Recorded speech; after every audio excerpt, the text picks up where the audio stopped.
I saw the earth cleave asunder, and there arose from it an Ifrit, a monster of hideousness, who said to the damsel, What trouble and bother be this wherewith thou disturbest me? What mishap hath betided thee? No mishap hath befallen me, she answered, save that my breast was straitened and my heart heavy with sadness. So I drank a little wine to broaden it and to hearten myself. Then I rose to obey a call of nature, but the wine had gotten into my head, and I fell against the alcove. Thou liest, like the whore thou art, shrieked the Ifrit. And he looked around the hall right and left till he caught sight of my axe and sandals, and said to her, What be these but the belongings of some mortal who hath been in thy society? She answered, I never set eyes upon them till this moment. They must have been brought by thee hither, cleaving to thy garments.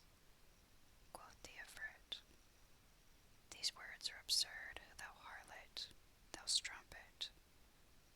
When he stripped her stark naked, and stretching her upon the floor, bound her hands and feet to 4 stakes like one crucified, and set about torturing and trying to make her confess. I could not bear to stand listening to her cries and groans, so I climbed the stair on the quake with fear. And when I reached the top, I replaced the trapdoor and covered it with earth.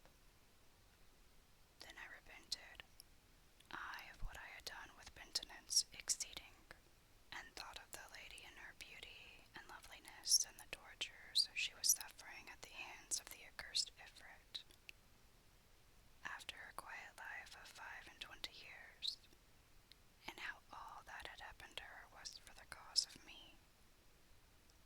I bethought me of my father and his kingly estate, and how I had become a woodcutter, and how after my time had been a while serene, the world had again waxed turbid and troubled to me. So I wept bitterly and repeated this couplet. What time fate's tyranny shall most oppress thee, repent. One day shall join thee, one distress thee. Then I walked till I reached the home of my friend the tailor, whom I found most anxiously expecting me. Indeed he was, as the saying goes, on coals of fire for my account. And when he saw me, he said, All night long my heart hath been heavy, fearing for thee from wild beasts and other mischances. Now praise be to Allah for thy safety. I thanked him for his friendly solicitude, and retiring to my corner sat pondering and musing on what had befallen me.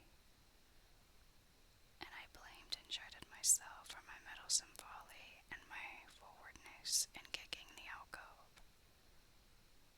I was calling myself to account when behold my friend the tailor came to me and said, O youth, in the shop there is an old man, a Persian, who seeketh thee. He hath thy hatchet and thy sandals, which he had taken to the woodcutters, saying, I was going out at what time the muezzin began the call to dawn prayer, when I chanced upon these things, and know not whose they are, so direct me to their owner. The woodcutters recognized thy hatchet, and directed him to thee. He is sitting in my shop, so fare forth to him and thank him, and take thine axe and sandals. When I heard these words, I turned yellow with fear and felt stunned as by a blow, and before I could recover myself, lo, the floor of my private room clove asunder, and out of it rose the Persian who was the Ifrit. He had tortured the lady with exceeding tortures. Nathless, she would not confess to him aught. So he took the hatchet and sandals and said to her, As surely as I am Girgis of the seed of Iblis, I will bring thee back the owner of this and these.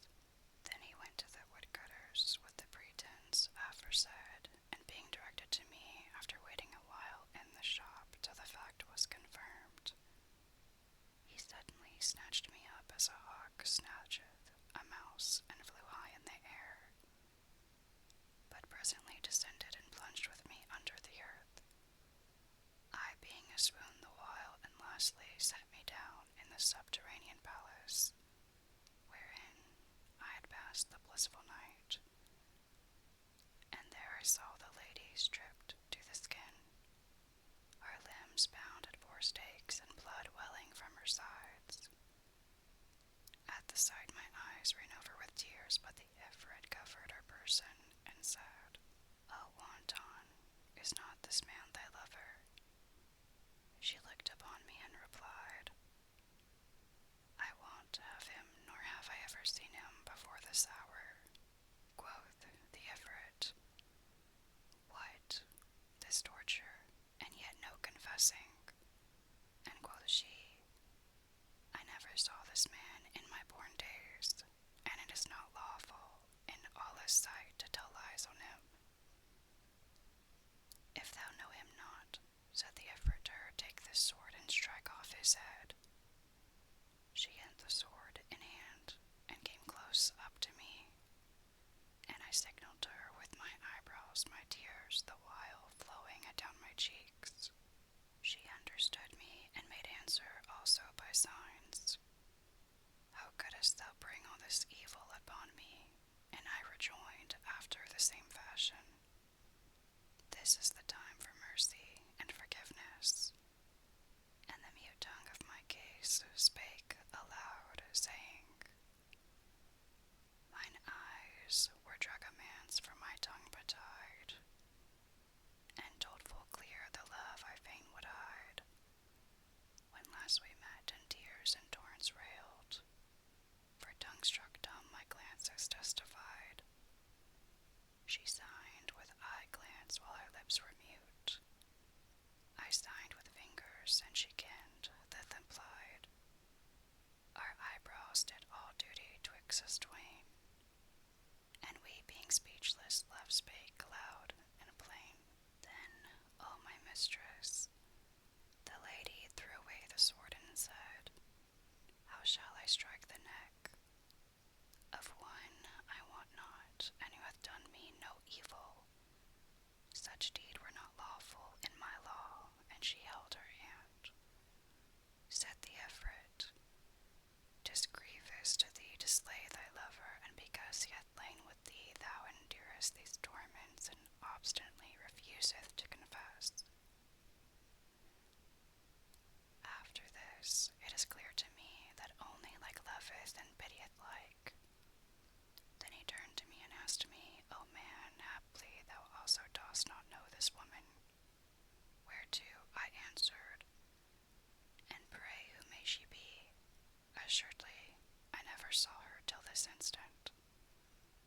Then take the sword, said he, and strike off her head, and I will believe that thou wottest her not, and will leave thee free to go, and will not have hardly with thee. I replied, That will I do.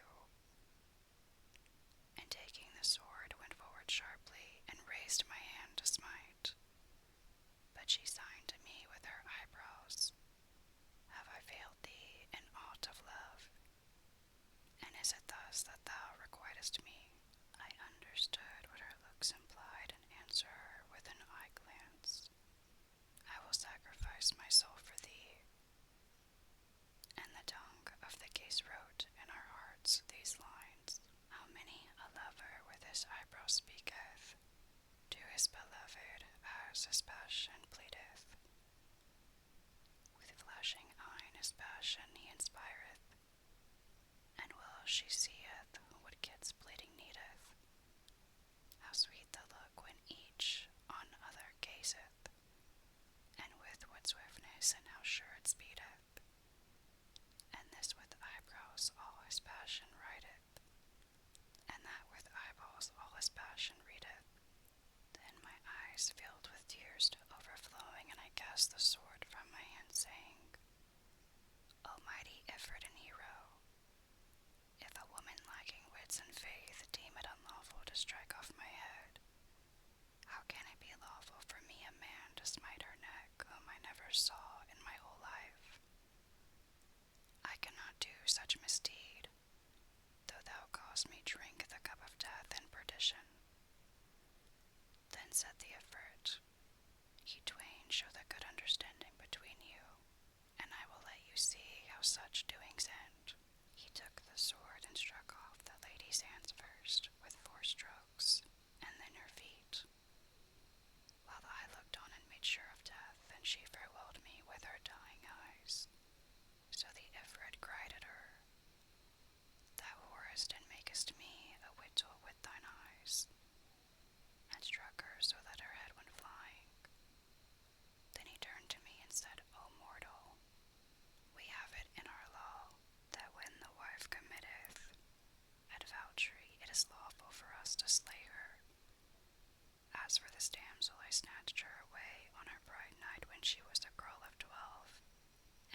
used to come to her once every 10 days and lie with her the night under the semblance of a man, a Persian. And when I was well assured that she had got cold at me, I slew her. But as for thee, I am not well satisfied that thou hast wronged me in her. Nevertheless, I must not let thee go unharmed. So ask a boon of me, and I will grant it. Then I rejoiced, O my lady, with exceeding joy, and said, What boon shall I crave of thee? He replied, Ask me this boon, into what shape I shall bewitch thee. Would thou be a dog, or a donkey, or an ape? I rejoined, and indeed I had hoped that mercy might be shown me. By Allah, spare me, that Allah spare thee, for sparing a Muslim and a man who never wronged thee. And I humbled myself before him with exceeding humility, and remained standing in his presence, saying,